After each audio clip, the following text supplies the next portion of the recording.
Okay. Go ahead. Approximately 200 yards astern, the USS Medusa was anchored, and approximately on 7:55 on December the 7th, 1941. I was down, I just got through with my breakfast chow, and I was down at the head brushing my teeth, and I heard an explosion. And on this end of the island over here, I looked out through the porthole, and I seen the whole hangar blowing up. At that time, I went up on the quarterdeck, and the boatswain mate had a flag under his arm. He hadn't even raised it yet. Instead of the quartermaster, it was the boatswain mate that was going to put the flag up that morning. And he says this was an attack. And about that same time, a Japanese plane went over. It had a meatball on the side, and also our general quarters started ringing. And so I went to my gun station, and which was on the port side of the bridge, and we started. Then that's when the action started. I think it was very well. The military, you have training just like athletes have training. You have, when the general quarters goes, you go to your gun station and do whatever you have to do. If it's planes or if it's submarines or whatever, it's whatever your ship is built for, equipped to do. And we did have some guns aboard ship. We had two 30 caliber Lewis guns, two 50 caliber machine guns, and one small anti-aircraft. I think it was 3-inch.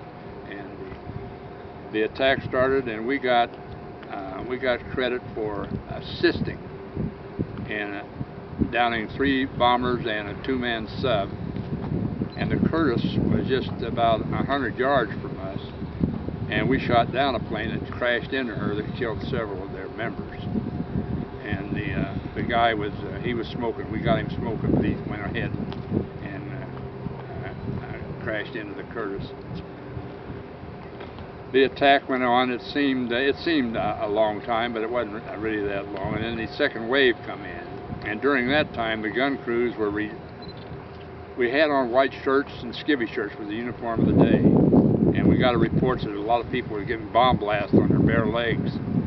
So we were told to go down and dress, put on our dungarees, put them down in our socks or whatever long pants we had on that had available, and come back up to our station. So the second wave come in, and we did our job on that, whatever we were supposed to be doing. And then after it was over with, we secured, and they brought up a bunch of sandwiches to relieve for lunch. And then I was also on the mowing team. Before breakfast every morning, we had to row around in a launch. We had to row around Ford Island, and so we went out. We had an ensign, we had signalmen, and we had some pharmacist mates. And we went around and checked. There was still fire in the harbor on the other side. But they wasn't running too many launches out there, any fuel equipped launches, because they keep catching fire. But we seen what all the destruction was, and we come back to the ship. We helped out with all we could. We come back to the ship, and that night when our own planes come in off the carriers, it was just a solid wall of, looked like the 4th of July, just a solid wall of tracers. That more or less includes the day of December the 7th, and if any of the people who were standing around you would have a different conception of what I saw, you'd have a different conception of what you saw. And I know they interviewed us or interrogated us or whatever, and we were also allowed to send home a telegram that had 3 words on it. That was a couple days later from Western Union. And it was, "I am safe," or "I am well." And after my mother passed away, and through some of her equipment, we found that telegram. So that was my experience on the morning of December the 7th, 1940.